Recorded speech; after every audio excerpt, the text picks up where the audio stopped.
It is time for our favorite feature. Is that McNuts? All right, here we go, Greedy. With Monica McNutt. Here we go. If I were to say SGA proved he is the MVP yesterday, is that McNuts? You know, I got to talk to our production team. I took a little bit of exception to this question because it's a regular season award. However, this is not McNuts. He had a monster game, 35 points when it was most needed. Game 7, closeout. He led the way in terms of this team's ability to respond. Their defense was terrific. We mentioned the 27 points in transition and 37, I believe, off of turnovers. I'm not sure why they haven't announced this award yet. We'll do some looking into it. Right. Suspense. Yeah. Right. But they could have gotten knocked out yesterday. Correct. That would have been something. Meanwhile, if I were to say everybody is sleeping on the Pacers, is that McNutt? After a great conversation in the green room with the Morris twins, I think this is McNuts. Who's sleeping on the Pacers? And I'm saying that as someone who works with this New York Knicks organization. The Pacers are good. They took care of business versus the Cleveland Cavaliers. Tyrese Halliburton having a great postseason, a terrific clutch scorer in this postseason. They've got defense and they've got offense that clicks at a high level. I don't know who's sleeping on this team. We learned last year. Shouldn't be sleeping on this team. Well, they have the longest odds to win the championship. Maybe they were a 5 seed. There may be a degree. They're not awake yet. Yeah. They're napping. Maybe the world is napping on this team. Finally, here we go, McNutt. If I said the Celtics title window was one and done, is that McNuts? Listen, I'm going to go with this one being McNuts, okay? I think the window currently is undergoing major renovation, but it is not closed just yet. Look, you still have Jaylen Brown there. Jason Tatum's going to get healthy. The nature of where we are in the NBA is dynasties hard to come by. Like, we're looking at our 7th different champion in as many years. And so I would not say that the window is closed. I just don't think that you're going to see, obviously, they didn't win this year. The back-to-backs are probably, that era is over. Well, there is also the Jason Tatum reality of it, and it is horrible, but he didn't just get hurt for the remainder of this series, right? We all know this is an injury that is going to cost him most, if not all, of next season. And Windy, if he was here, would start running through all the litany of contractual realities facing this team and new ownership and everything else. I can give it to you. Go. I mean, they're facing, well, keep it simple. They're facing a potential of $500 million in luxury tax because they're in the repeater now. That's not sustainable. I mean, imagine putting that much money out and you're not paying players with that. That's the tax on what you're paying the players. You're at almost $227 million in just payroll. They can't sustain that. That is not sustainable. So this will be where Tatum and Brown, this is now 2 iterations of a team around them. The team that went to the finals that they lost to Golden State, that team would look different than this team that won a championship. They're going to have to now, with these 2 guys as a centerpiece, build again around them. So the window with these 2 guys is not closed because they're in their prime. But the window of this iteration of the Celtics certainly has to be, just financially, it tells you they cannot continue. That's a whole lot of dollar bills. Oh, my God. And there is a new ownership situation, and there seems to be some uncertainty surrounding that as well. I won't get over my skis on that because I don't know that we know all the details. One way or another, there's a great deal of uncertainty going forward in Boston.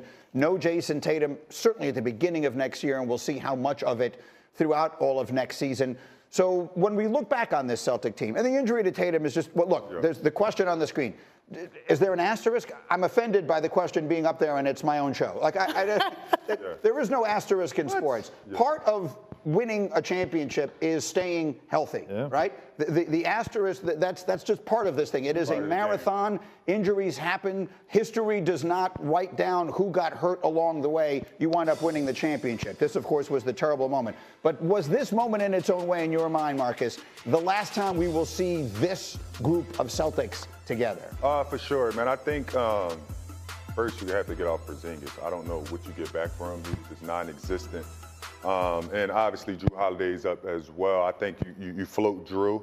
I know that's going to be tough coming, talking about Boston. But you float Drew and you see what you can get back from him right during the season, and you could put around Jaylen Brown and see how far he can carry the Celtics, I would say, up into the trade deadline. And if it doesn't look right, I think you have to reevaluate it. And then make that move. But there's a reason why this roster costs so much, right? Can you get pieces that still allow you to compete and it be affordable? Like, you got to go a year without repeating. Well, there may be a more realistic question. That is this a championship contender without Jason Tatum anyway? And if it isn't, then you might as well start making, for lack of a better word, breaking it all up build it all up again at some point in the future. Yeah, and I think this is a period where we're going to start seeing people auditioning in different ways. You know, you're going to see more opportunity for different players to see if they stay or if they go. And like you said, you know, there are a lot of things out of control. You know, Drew Holiday was dealing with some injuries. Porzingis was dealing with an illness. Like, those are out of control situations. But then it makes you question, all right, what is the value I'm getting back moving forward if I'm only going to get this player for X amount of time? When it comes to the Boston Celtics, there's a core that you have to protect. And you talk about the dollars, right? And the cents. You know, I feel like watching what happened with the Phoenix Suns is the greatest cautionary tale for any new owner in the NBA. Because that second apron will absolutely hamper you. Remember, Phoenix doesn't own their own draft pick until 2032.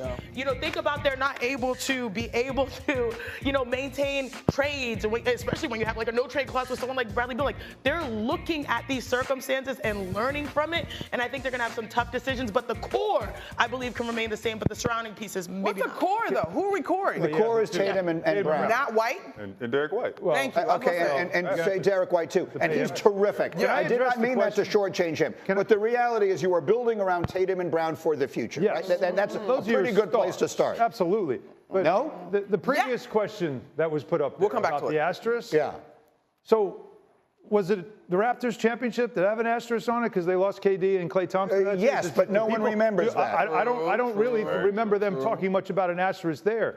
Was there an asterisk for the Timberwolves because Steph Curry wasn't available? Was there an asterisk on that series, or are the Timberwolves legit? People talk about 2020, the Lakers' second championship. We want to go back to 1988 when Isaiah Thomas had an ankle injury where he just barely could walk. Still had 25 and a quarter, but still.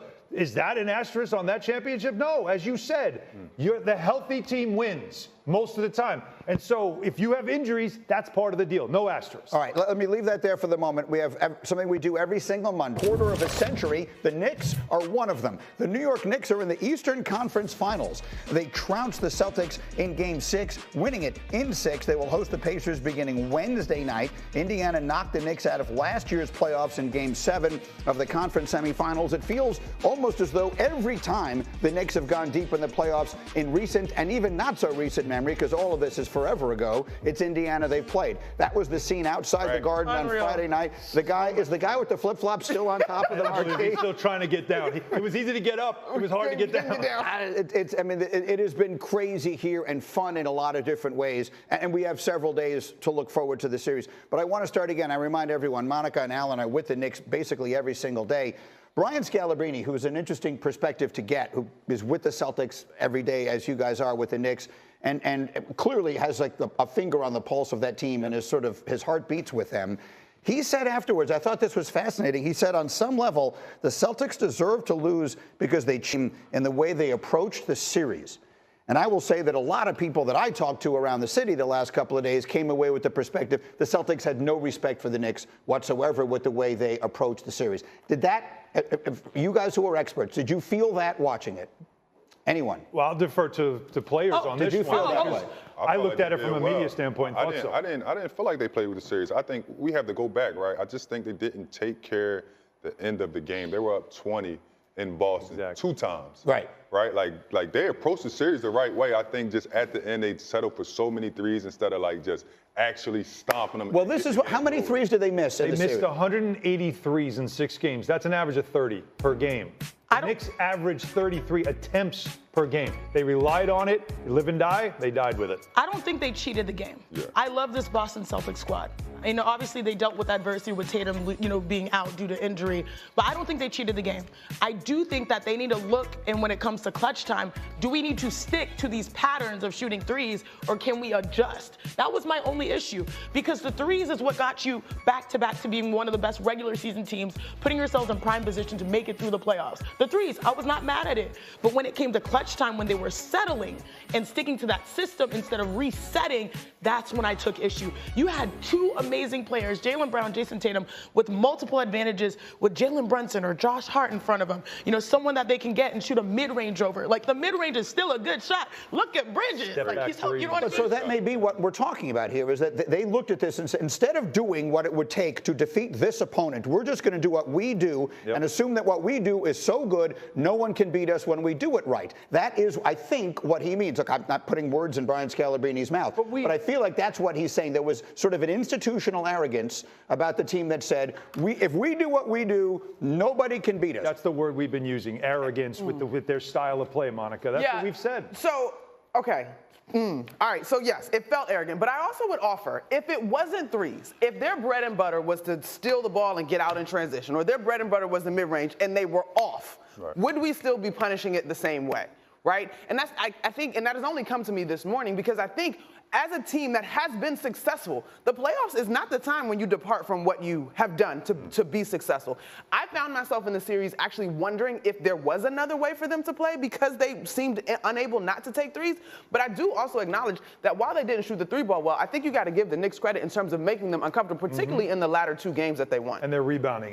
They kill you with those second chances off long rebounds, off their missed threes. So they missed a ton of threes, but they get a second chance, and then they bury you with that. The Knicks were able to counter that. This series was not lost when Jason Tatum got hurt. This series was lost, as Marcus said, the first two games of that series. They gave them away.